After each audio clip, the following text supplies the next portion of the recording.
this video, I will be showing you how to track changes on Google Docs. Now, this tutorial should be pretty straightforward and really easy to follow, so anyone should be able to do this.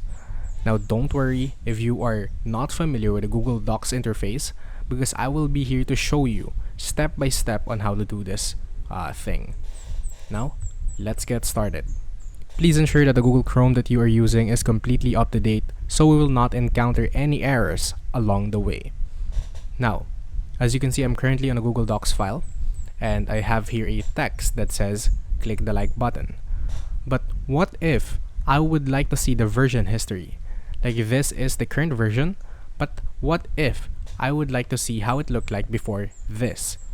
To do so, let us head over to the file section right here, click on file, and as you can see, it will give us tons of options to choose from. You would like to choose version history. And as you can see, it gives us two options, which is name current version and see version history. Click on see version history, which will redirect you to this page. Now, as you can see, I have two versions, which is this version and this version.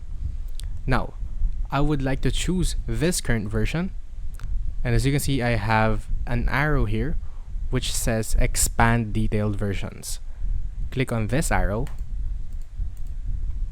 and now as you can see, all the changes that I have made in the previous versions has been tracked along with the timestamps.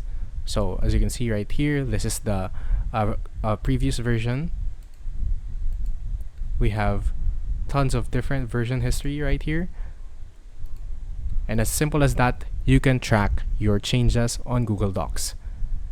Now, if you learned something in this video, please do not forget to subscribe and hit the like button, and I'll see you next time.